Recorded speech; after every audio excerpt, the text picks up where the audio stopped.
അല്ലാഹു സുബ്ഹാനഹു വ തആല നമ്മെ അനുഗ്രഹിക്കുമാറാവട്ടെ. മദ്യവും മയക്കുമരുന്നും സമ്മാനിക്കുന്ന ലഹരിയിൽ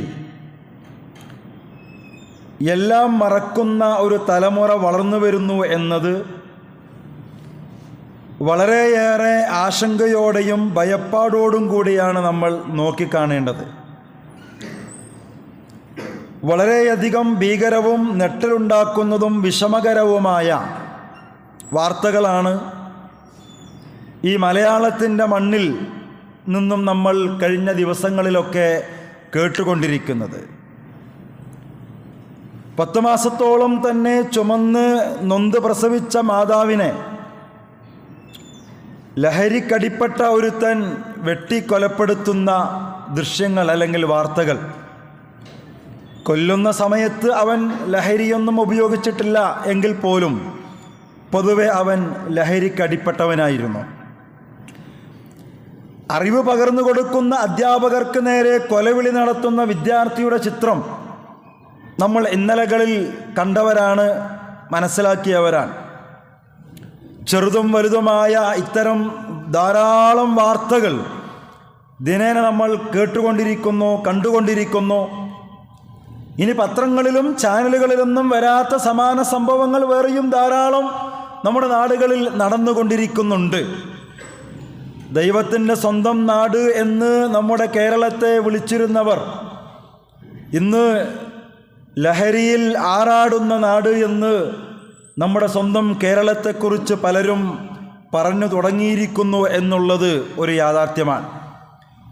എന്താണ് പ്രിയമുള്ളവരെ, നമ്മൾ ജീവിച്ചു കൊണ്ടിരിക്കുന്ന ഈ നാട്ടിൽ അല്ലെങ്കിൽ ഇതുമായി ബന്ധപ്പെട്ടുകൊണ്ട് നിലവിലെ നമ്മുടെ സാഹചര്യങ്ങളും ചുറ്റുപാടുകളും കാണാനും മനസ്സിലാക്കാനുമൊക്കെ കഴിയുന്നത് എന്താണ്? ഏത് നിമിഷവും ലഹരി മാഫിയകളുടെ കെണിയിൽ വീഴാവുന്ന ഒരു കൗമാര സമൂഹം, അതിനവർക്ക് അനുകൂലമായ ക്യാമ്പസ് സാഹചര്യങ്ങൾ, വൃത്തികേടുകൾ കാട്ടിക്കൂട്ടുന്ന പല യൂട്യൂബർമാരെയും റോൾ മോഡലാക്കുന്ന കുരുന്നു മക്കൾ, വളരെ കൃത്യമായ നെറ്റ്വർക്കോടുകൂടി പ്രവർത്തിച്ചു കൊണ്ടിരിക്കുന്ന ലഹരി മാഫിയ സംഘങ്ങൾ,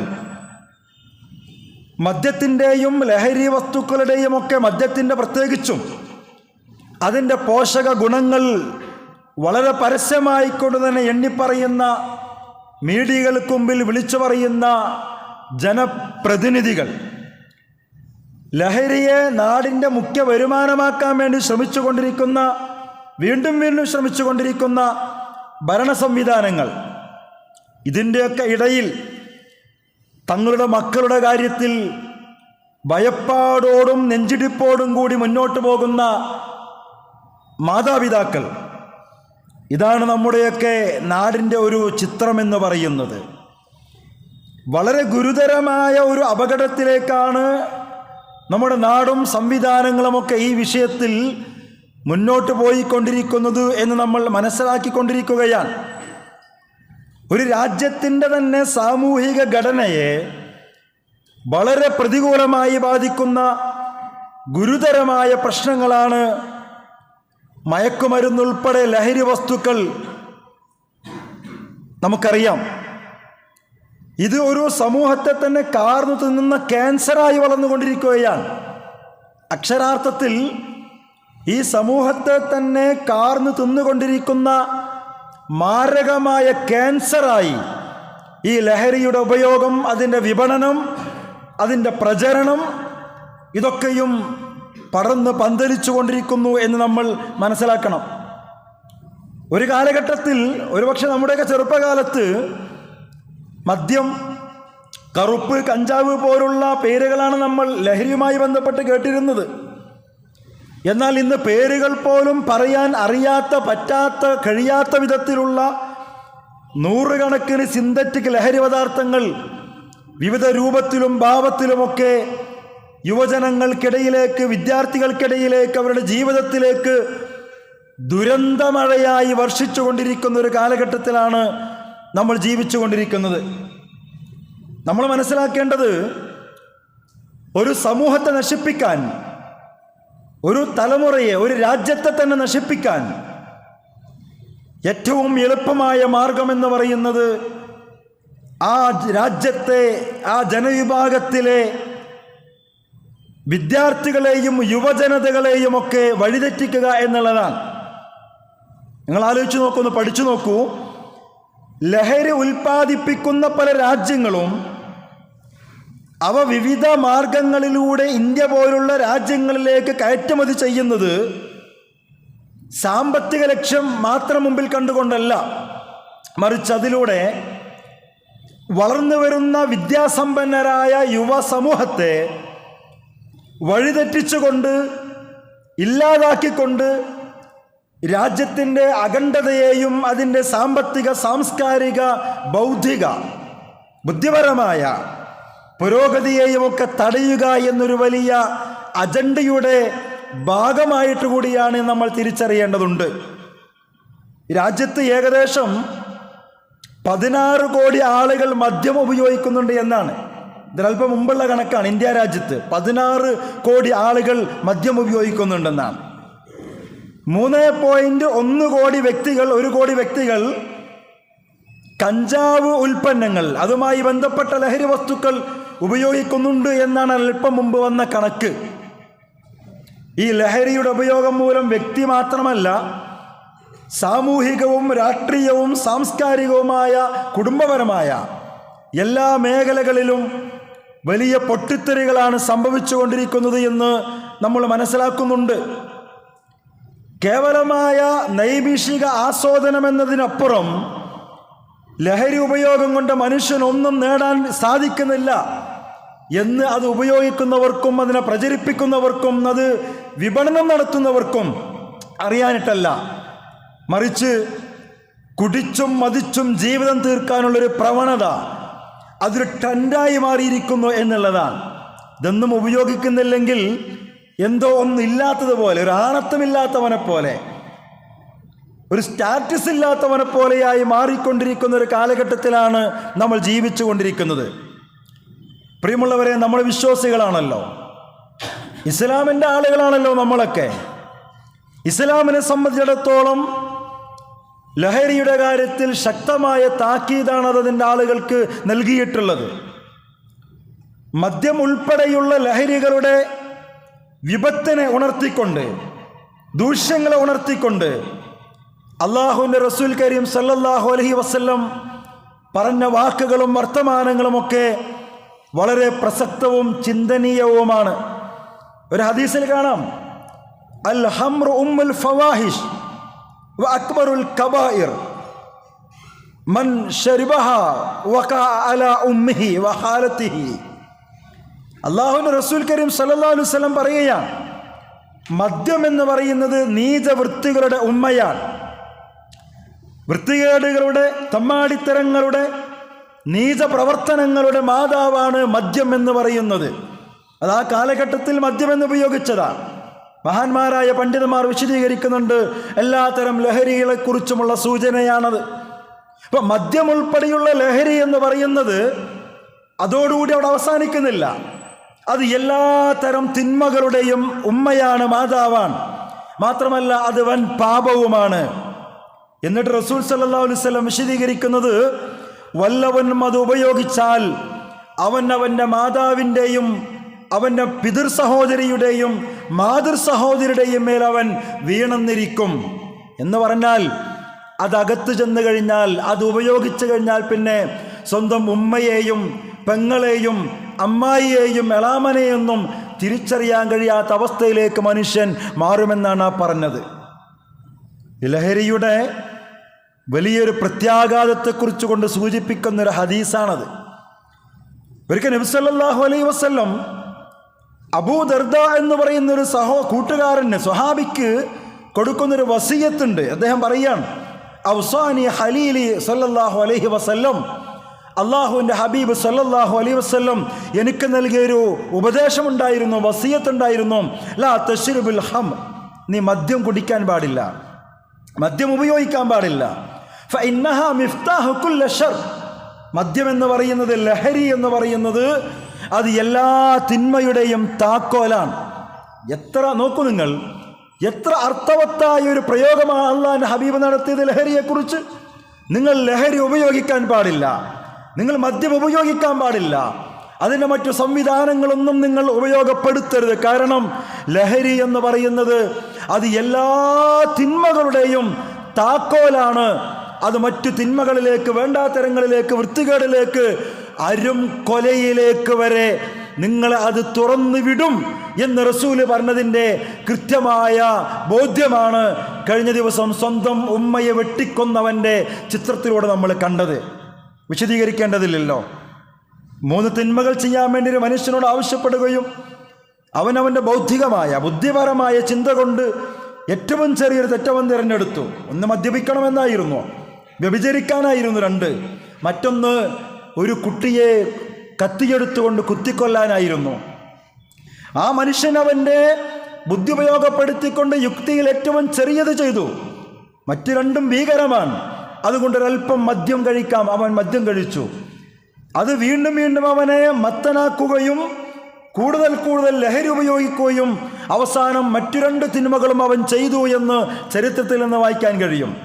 പറഞ്ഞു വരുന്നത്, അല്ലാഹുവിൻ്റെ റസൂല് പറഞ്ഞത്, ഈ ലഹരി എന്ന് പറയുന്നത് അത് എല്ലാത്തരം തിന്മകളിലേക്കുമുള്ള താക്കോലാണ്, തുറക്കാനുള്ള സംവിധാനമാണെന്നാണ് നബി സല്ലല്ലാഹു അലൈഹി വസല്ലം പഠിപ്പിക്കുന്നത്. അതുകൊണ്ട് തന്നെയാണ് മദ്യത്തെക്കുറിച്ച് മാത്രമല്ല, ലഹരി ഉണ്ടാക്കുന്ന എല്ലാം നിഷിദ്ധമാണെന്ന ഇസ്ലാമിൻ്റെ കാഴ്ചപ്പാട്. നമ്മളിത് മനസ്സിലാക്കണം.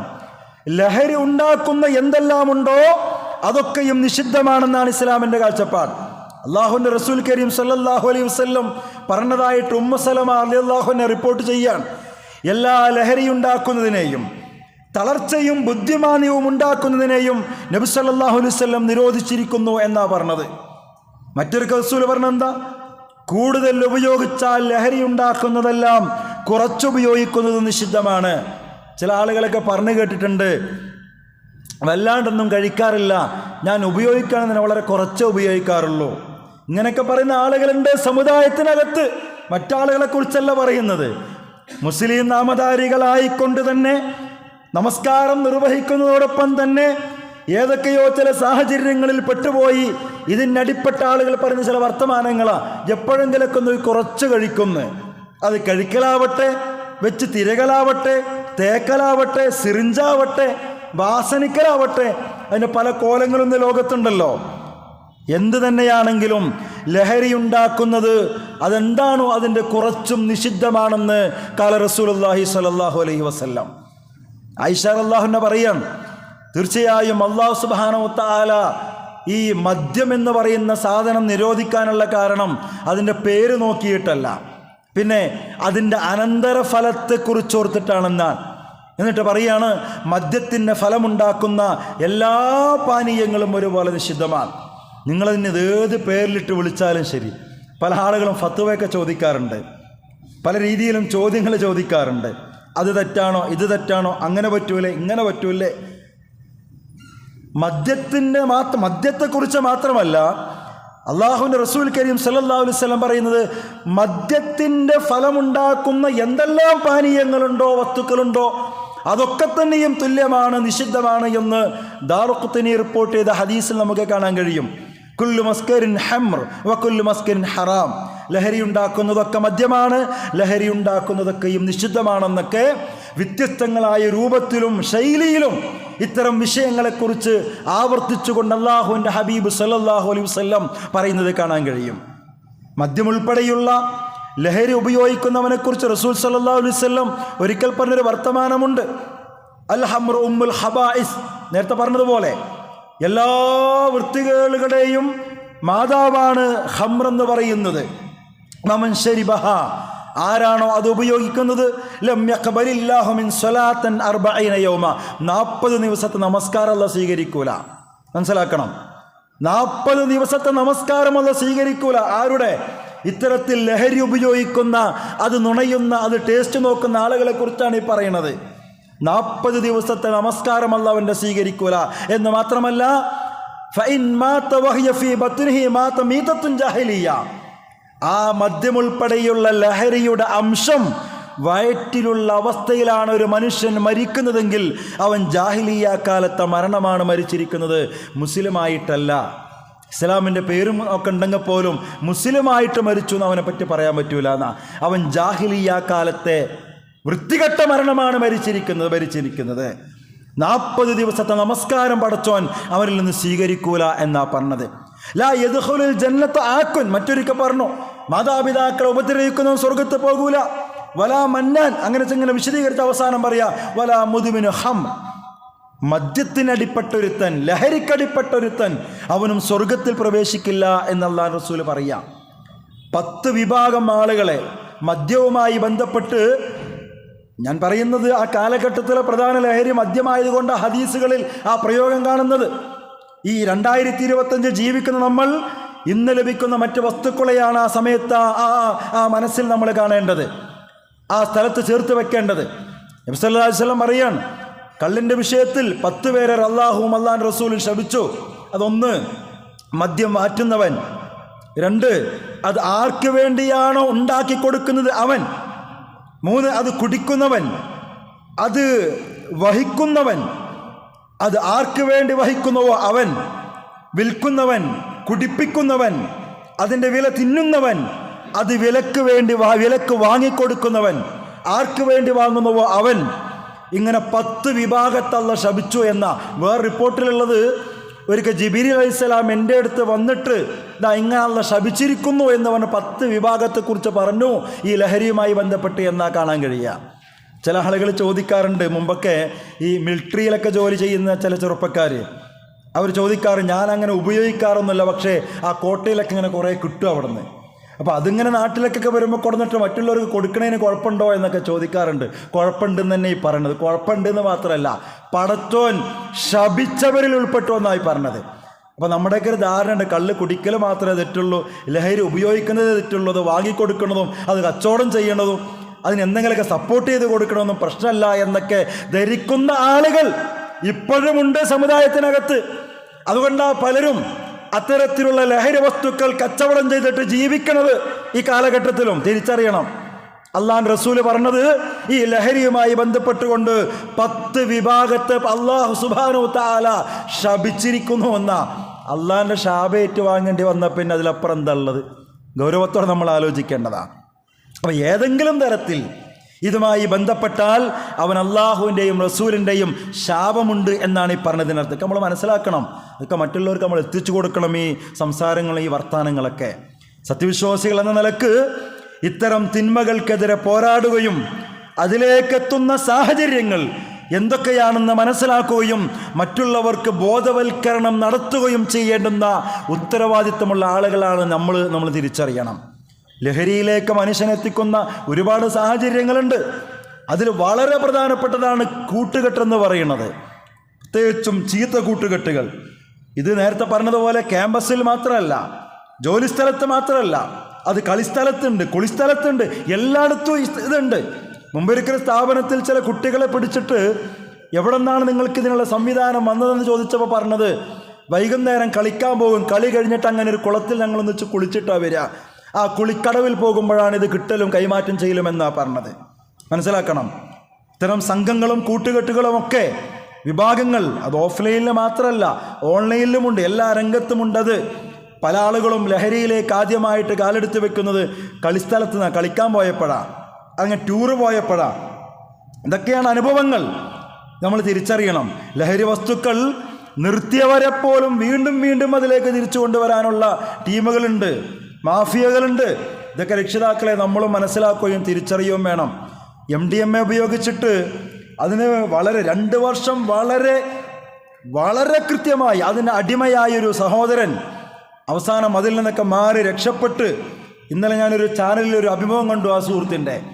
അദ്ദേഹം പറഞ്ഞ ചില വർത്തമാനങ്ങളുണ്ട്. നഴ്സുമാർ മുതൽ ഡോക്ടർമാർ വരെ അത് ഉപയോഗിക്കുന്നുണ്ട്, വാങ്ങിക്കൊണ്ട് പോയിട്ടുണ്ട് ഞാനത് വിൽക്കുന്ന സമയത്തെന്ന് അദ്ദേഹം പറയുന്നത്.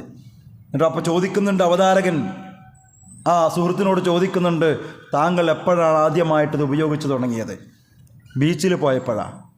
കൂട്ടുകാരോടൊപ്പം ബീച്ചിൽ പോയപ്പോൾ അത്തരം ശീലങ്ങളും ഒരു സിഗരറ്റ് പോലും വലിക്കാത്തവനായിരുന്നു. അവസാനം ഒരു ബീച്ചിലേക്ക് ഞങ്ങൾ വെറുതെ ഒന്ന് എൻജോയ് ചെയ്യാൻ വേണ്ടി ബീച്ചിൽ കടപ്പുറത്ത് പോയപ്പോൾ ഉപയോഗിച്ച് നോക്കാൻ പറഞ്ഞു, വേണ്ടാന്ന് പറഞ്ഞു. നിനക്ക് നല്ല ധൈര്യം കിട്ടുമെന്ന് പറഞ്ഞു, ആത്മവിശ്വാസം കിട്ടുമെന്ന് പറഞ്ഞു. അങ്ങനെ അവസാനം ഇത് പിന്നെ മദ്യത്തെക്കുറിച്ചൊന്നല്ലേ പറയണത്, പൊടിയെക്കുറിച്ചാണ്, MDMA കുറിച്ചാണ് പറയണത്. അതൊന്ന് കുറച്ച് ഉപയോഗിക്കാൻ തന്നു. രണ്ടാമത്തെ ദിവസം, മൂന്നാമത്തെ ദിവസം അത് അളവ് കൂട്ടേണ്ടി വന്നു. നിൽക്കാൻ പറ്റാതെയായി, ജീവിക്കാൻ പറ്റാതെയായി. അങ്ങനെ സംഖ്യയുടെ അളവ് മാറി മാറി വന്നു. 10,000 വേണ്ടി വന്നു. ജീവിതം മാറി മറിഞ്ഞു. ഇന്നലെ പറയണ സുഹൃത്തിൽ ചാനലിൽ വന്നിട്ട് ഞാൻ പറയുമുള്ളവരെ, പലപ്പോഴും പുതിയ തലമുറ ഈ പുതിയ തരത്തിലുള്ള ലഹരിയിലേക്ക് അടിപ്പെടുന്നതും ഇരയാകുന്നതുമൊക്കെ ഇത്തരം ചില സാഹചര്യങ്ങളിലൂടെ നമ്മൾ തിരിച്ചറിയണം. അതുകൊണ്ടാണ് നബി സല്ലല്ലാഹു അലൈഹി വസല്ലം പറഞ്ഞത്, മദ്യം നിരോധിച്ചപ്പോൾ അന്ന് ഉപയോഗിച്ച പാത്രങ്ങൾ വരെ ഒഴിവാക്കാനും നശിപ്പിക്കാനാണ് പറഞ്ഞത്. മദ്യം നിരോധിച്ചല്ലോ മദീനയിൽ. ഈ സമയത്ത് നബി സല്ലല്ലാഹു അലൈഹി വസല്ലം പറഞ്ഞതെന്താ? നിങ്ങൾ മദ്യം ഉപയോഗിച്ച സമയത്തുള്ള പാത്രങ്ങൾ പോലും ഇനി ഉപയോഗിക്കാൻ പാടില്ല, നിങ്ങളെ നശിപ്പിച്ച് കളയണമെന്ന എന്ന് പറഞ്ഞാൽ ഒരർത്ഥത്തിലും അതിലേക്ക് തിരിച്ചു പോകാനുള്ള സാഹചര്യം ഉണ്ടാകരുതെന്നതുകൊണ്ടാണ്. അപ്പോൾ നമ്മൾ മനസ്സിലാക്കേണ്ടത്, കൂട്ടുകെട്ട് വലിയൊരു പ്രശ്നമാണ്. ആ കൂട്ടുകെട്ടാണ്, പല സമയത്തുമുള്ള കൂടലുകളാണ് ഇത്തരം അവസ്ഥയിലേക്ക് പുതിയ തലമുറകളെ, വിദ്യാർത്ഥികളെയൊക്കെ, യുവാക്കളെയും വിദ്യാർത്ഥികളെയും ഒക്കെ എത്തിക്കുന്നത് എന്ന് നമ്മൾ തിരിച്ചറിയണം. നമ്മൾ ജാഗ്രത പാലിക്കണം. ലഹരിയോട് എങ്ങനെയാണ് വല്ലാത്ത ആസക്തി ഉണ്ടാകുന്നത് എന്നതിനെക്കുറിച്ച് പറയുന്ന ചില പഠനങ്ങളുണ്ട്. ഞാൻ 5 കാര്യങ്ങളിൽ ഫാക്ട്സ് എന്നാണ് ചുരുക്കി പറയുന്നത്. FACTS അത് വിശദീകരിക്കുന്നത് ഇപ്പോൾ സമയമല്ല. ഇതിലൊന്ന് ഫാമിലിയാണ്. ഫാമിലി ബാക്ക്ഗ്രൗണ്ട് ഉണ്ടല്ലോ, അതിലിങ്ങനെ ഉപയോഗിക്കുന്ന ആരെങ്കിലൊക്കെ ഉണ്ടെങ്കിൽ അതിൻ്റെ ഒരു അംശമൊക്കെ ചിലപ്പോൾ ആ കുടുംബത്തിൽ ജനിച്ച കുട്ടിക്ക് വരുന്ന, അതുപോലെ തന്നെ അവൻ ഉപയോഗിച്ചു തുടങ്ങിയ വയസ്സ്, പ്രായം, സറൗണ്ടിങ്, അവൻ ചുറ്റുപാടുകൾ, ഇങ്ങനെ പല കാരണങ്ങളൊക്കെ പഠനം അതിൽ വിശദീകരിക്കുന്നതായിട്ട് കാണാനും മനസ്സിലാക്കാനൊക്കെ കഴിയും. അപ്പം അങ്ങനെ കുറേ കാരണങ്ങൾ. പിന്നെ വേറെ പല ആളുകളെയും അതിലേക്ക് എത്തിക്കുന്നത്, പുതിയ തലമുറ ഹീറോ ആയി നെഞ്ചിലേറ്റി നടക്കുന്ന കുറേ നായകന്മാരുണ്ട് സിനിമകളിലും മറ്റുമൊക്കെ, സ്ക്രീനിൽ. അവർ ലഹരി ഉപയോഗിക്കുന്ന ചിത്രങ്ങൾ, അതിന് കിട്ടുന്ന പ്രചോദനം, ഇതാണ് പല ആളുകളെയും അതിലേക്ക് എത്തിക്കുന്നത്. കുട്ടികളൊക്കെ അങ്ങനെ പെട്ടുപോകുന്നു. പല സിനിമകളിലും മുഖ്യ കഥാപാത്രത്തിൻ്റെ ഹീറോയിസം പ്രകടിപ്പിക്കുന്നത് അങ്ങനെ ലഹരിയുടെ അകമ്പടിയോടുകൂടിയിട്ടാണ്. അങ്ങനെയാണ് അത് പരസ്യമായിട്ട് പ്രകടിപ്പിക്കുക ചിത്രത്തിലൂടെ. ഇത് കാണുമ്പോൾ അതിന്നൊരു മോട്ടിവേഷൻ കിട്ടിയിട്ട് അതിലേക്ക് വഴിമാറുന്ന കുട്ടികളുമുണ്ട്. ഇതൊക്കെ അനുഭവങ്ങളാണ്. പല കേസുകളും പിടിക്കുകയും ഇടപെടുകയൊക്കെ ചെയ്യുമ്പോൾ സ്ഥാപനങ്ങളിൽ. സിനിമയോ ക്ലിപ്പോ തുടങ്ങുന്നതിന് മുമ്പ് എഴുതി കാണിക്കുന്നൊരു ചെറിയ അക്ഷരത്തിലുള്ള മുന്നറിയിപ്പ്, ഇല്ലെങ്കിൽ അപകടമാണെന്നൊരു ഡയലോഗ്, ഇതിൽ അവസാനിക്കുന്നു ലഹരി വിരുദ്ധ സന്ദേശം. അങ്ങനെയാണല്ലോ സംഭവിക്കാറുള്ളത്. എന്തുമാകാം, അതിൽ എന്തും കാണിക്കാം കുട്ടികൾക്ക്, തലമുറകൾക്ക്. അതിന് മുമ്പ് ഒരു സൂചന കൊടുക്കണമെന്ന് മാത്രം. ഇതാ നമ്മുടെ നിയമവ്യവസ്ഥ പോലും അത്രയേ ഉള്ളൂ, നമ്മൾ തിരിച്ചറിയണം. അപ്പോൾ ഇതില്ലാതാക്കാൻ, ഇതിൽ നിന്ന് രക്ഷപ്പെടാനുള്ള വഴി എന്താ നമ്മൾ ആലോചിക്കണം. അതൊക്കെ പരസ്പരം ഉപദേശിക്കണം. നമ്മളത് ചെയ്യേണ്ടത്. നമ്മൾ മുസ്ലിം സമുദായത്തിൻ്റെ വക്താക്കളാ, ഖൈറു ഉമ്മത്താ നമ്മൾ. എന്താ ഇതിന് രക്ഷപ്പെടാനുള്ള വഴി, ഇല്ലാതാക്കാനുള്ള വഴി എന്താ? ഗവൺമെൻറ് നിയമം കൊണ്ടുവന്നുകൊണ്ട് മാത്രമൊന്നും കാര്യമില്ല. ഗവൺമെൻറ്റിൻ്റെ ഭാഗത്തു നിന്നുള്ള കാര്യമായ ഇടപെടലും നിയന്ത്രണമൊക്കെ വേണം, അതുണ്ടാവണം. പക്ഷെ അതുകൊണ്ട് മാത്രമൊന്നും കാര്യമില്ല. മദ്യത്തിൻ്റെ വിപണനം മുഖ്യ വരുമാനമാക്കിയ ഒരു വിഭാഗത്തിൽ നിന്ന് നമ്മൾ വല്ലാതൊന്നും ഈ വിഷയത്തിൽ പ്രതീക്ഷിക്കേണ്ടതുമില്ല. ഗവൺമെൻറ്റിൻ്റെ, മനസ്സിലാക്കാൻ വേണ്ടി പറയുക, ഗവൺമെൻറ്റിൻ്റെ ഒരുപാട് സംവിധാനങ്ങളൊക്കെ ഉണ്ട് കേട്ടോ, ഈ ലഹരി ഇല്ലാണ്ടാക്കാനൊക്കെ വേണ്ടിയിട്ടേ. കേട്ട ചിരിയും വരും ചിലപ്പോൾ. ഒരു വിമുക്തി എന്ന് പറയുന്ന കേരള സംസ്ഥാന ലഹരി വർജന മിഷൻ എന്നൊരു സംവിധാനമുണ്ട്. 2016 ഒക്ടോബറിലാണ് അത് കൃത്യമായിട്ട് രൂപീകരിച്ചത്. കേരളത്തിൽ പല സ്കൂളുകളിലായി 6200-ലധികം ലഹരി വിരുദ്ധ ക്ലബ്ബുകളുണ്ട്. ഉണർവ് പോലുള്ള ഒരുപാട് സംവിധാനങ്ങൾ കേരളത്തിനകത്തുണ്ട്. ഇതൊക്കെ പലതും ഗവൺമെൻറ്റിൻ്റെ മേൽനോട്ടം നടക്കുന്ന കാര്യങ്ങളാണ്. എന്തിന്? ലഹരി ഇല്ലാണ്ടാക്കാൻ വേണ്ടിയിട്ട്, ലഹരി വിമുക്താക്കാൻ വേണ്ടിയിട്ടാണ്. പക്ഷെ ചിരിവര പ്രഹസനം എന്താണെന്ന് ചോദിച്ചാൽ, ഇതിൻ്റെ ഇരട്ടത്താപം പ്രഹസനം എന്താണെന്ന് ചോദിച്ചാൽ, ഒരു ഭാഗത്ത് ലഹരി ഇല്ലാണ്ടാക്കാനും ലഹരി വിമുക്ത കേരളത്തെയും ഭാരതത്തെയും ഒക്കെ കെട്ടിപ്പടുക്കാൻ ശ്രമിച്ചു കൊണ്ടിരിക്കുന്ന ഭരണകൂടങ്ങൾ തന്നെ മറുഭാഗത്ത് ഇതിനൊക്കെ വിൽക്കാനും കൊടുക്കാനുമൊക്കെയുള്ള എല്ലാ സൗകര്യങ്ങളും തുറന്നു കൊടുക്കുകയും ചെയ്യുന്നു എന്നുള്ളതാണ്. ഒരു ഭാഗത്ത് ലക്ഷങ്ങൾ മുടക്കി പല സംവിധാനങ്ങൾ രൂപീകരിക്കുക, അതോടൊപ്പം മുഴത്തിന് മുഴമായി ഷാപ്പുകളും ബാറുകളും അനുവദിക്കുക. വല്ലാത്തൊരു വിരോധാഭാസമാണ്. ഇപ്പം നിങ്ങൾ കണ്ടില്ലേ, പത്രത്തിലേക്ക് നിങ്ങൾ വായിച്ചു, ഇന്നലെയും പിന്നെ അത് ചർച്ചയിൽ വന്നതാണ്. എന്താ, പാലക്കാട് മദ്യ കമ്പനിക്ക് അനുവാദം കൊടുത്തിരിക്കുക.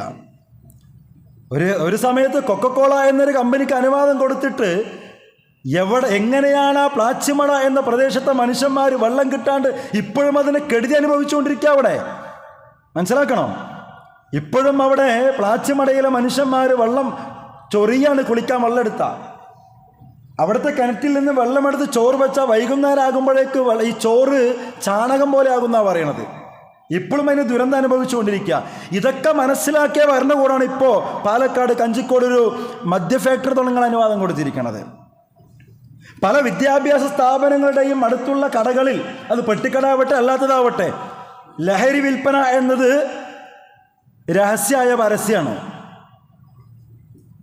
അങ്ങനെ എക്സൈസ് ഉദ്യോഗസ്ഥർക്കോ മറ്റോ പരാതിയോ എന്തെങ്കിലും കൊടുത്തു കഴിഞ്ഞാൽ വന്നിട്ടൊന്ന് ഭീഷണിപ്പെടുത്തി പോകുമെന്നുള്ള കാര്യമായിട്ട് നിലപാടും ഒന്നും എടുക്കാറുമില്ല. ഇതൊക്കെ അനുഭവങ്ങളാണ് ഈ പറയുന്നത്. പല വിദ്യാഭ്യാസ സ്ഥാപനങ്ങളടുത്തുമുള്ള അനുഭവങ്ങളാണ്. എത്ര തവണ വിളിച്ചു പറഞ്ഞാലും പരാതി എഴുതി കൊടുത്താൽ പോലും വന്നിട്ടൊന്നിങ്ങനെ നോക്കിയാളെ പേടിപ്പിച്ചു പോകുന്നതല്ലാതെ കാര്യമായൊരു ആക്ഷൻ അവരും എടുക്കാറില്ല. നമ്മുടെ നിയമ സംവിധാനത്തിൻ്റെ വീക്ഷണം എന്താ? ഒരാൾക്ക് സ്വന്തം താല്പര്യപ്രകാരം മദ്യപിക്കാം, ഇതൊക്കെ ഉപയോഗിക്കാം. പക്ഷേ അതിൻ്റെ ഭവിഷ്യത്ത് മുന്നറിയിപ്പും അതിനു മുമ്പ് കുറിച്ചിടണം, ഇത്രയേ ഉള്ളൂ. അതുകൊണ്ടാണൊക്കെ വാങ്ങാൻ കിട്ടുമ്പോഴും സിഗരറ്റ് പോലും എന്താ അത് എഴുതി വെക്കണമെന്നേ ഉള്ളൂ, അതിന് മുമ്പ് അത് ബോധ്യപ്പെടുത്തണമെന്നുള്ളൂ. ഇതാണ് അപ്പോൾ ഞാൻ പറഞ്ഞത്.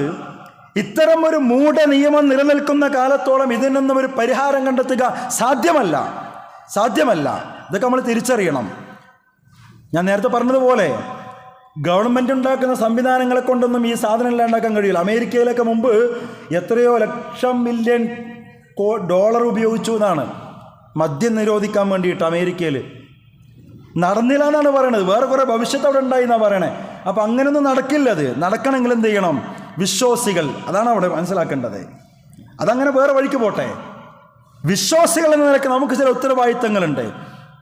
ലഹരിയുടെ ഭവിഷ്യത്തിനെ കുറിച്ച്, അതുണ്ടാക്കുന്ന സാമൂഹിക വ്യക്തി കുടുംബ ദുരന്തങ്ങളെക്കുറിച്ച് നിരന്തരം സമൂഹത്തിന് ബോധവൽക്കരണം കൊടുക്കാൻ വിശ്വാസികൾ എന്ന നിലയ്ക്ക് നമുക്ക് കഴിയണം. അതിന് ഇസ്ലാമിൻ്റെ പ്ലാറ്റ്ഫോമിൽ നിന്നുകൊണ്ട് എന്തെല്ലാം സംവിധാനങ്ങളുണ്ടോ അതൊക്കെയും ഉപയോഗപ്പെടുത്തുകയും വേണം. ഇന്ന് നമ്മൾ മിണ്ടാതിരുന്നാൽ, നമ്മളങ്ങനെ ചിന്തിക്കണം, എൻ്റെ മക്കളും അതിലില്ലല്ലോ, പിന്നെ ഇപ്പോൾ ഞാൻ എന്തിനാ അതിൽ പോയി ഇടപെടാൻ നിൽക്കുന്നത് നമ്മൾ ചിന്തിക്കുക. ഇന്ന് നമ്മൾ മിണ്ടാതിരിക്കുന്നു എങ്കിൽ നാളെ മറ്റന്നാൾ ഒരുപക്ഷേ നമ്മുടെ കുടുംബത്തിലേക്ക് കൂടി ഇത് കടന്നു വരുമെന്ന കാര്യത്തിൽ യാതൊരു സംശയവുമില്ല.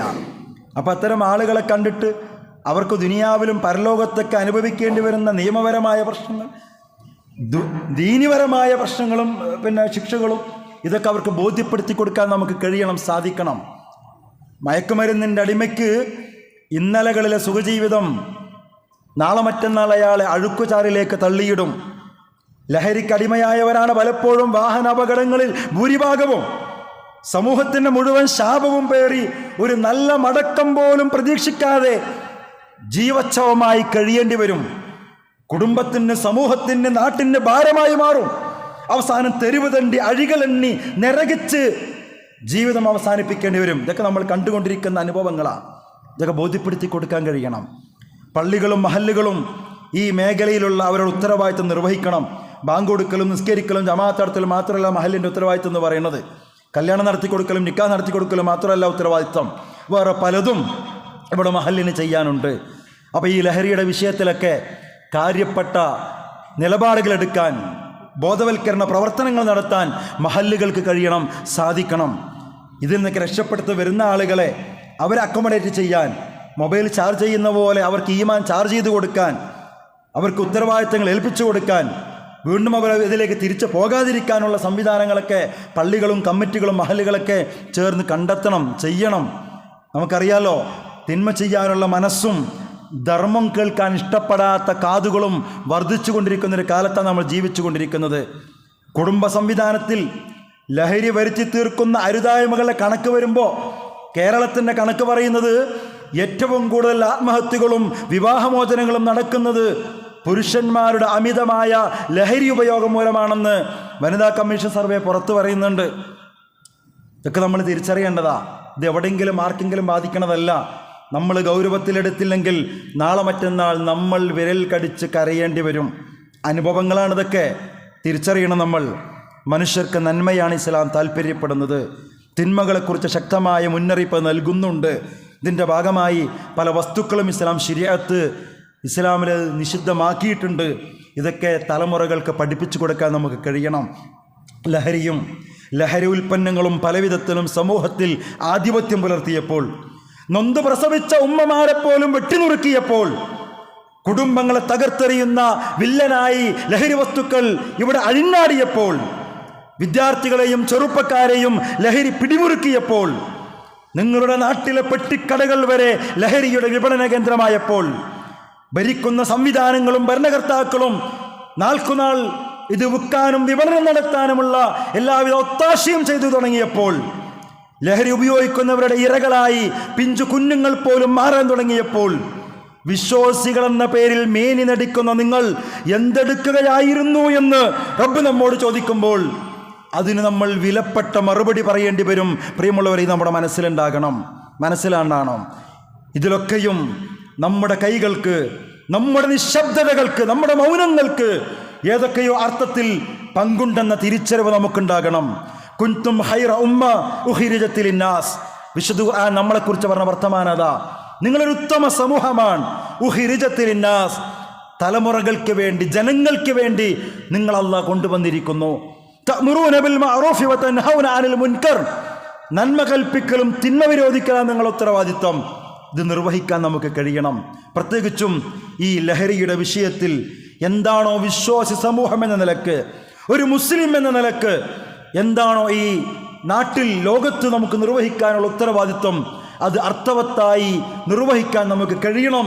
നാളെ റബ്ബിൻ്റെ മുമ്പിൽ പോയി റബ്ബ് നമ്മോട് ചോദിക്കുമ്പോൾ അതിന് കനപ്പെട്ട മറുപടി കൊടുക്കേണ്ടതുണ്ട് എന്ന ബോധം കൂടി നമുക്കുണ്ടാകേണ്ടതുണ്ട്. അള്ളാഹു നമ്മെ അനുഗ്രഹിക്കുമാറാവട്ടെ.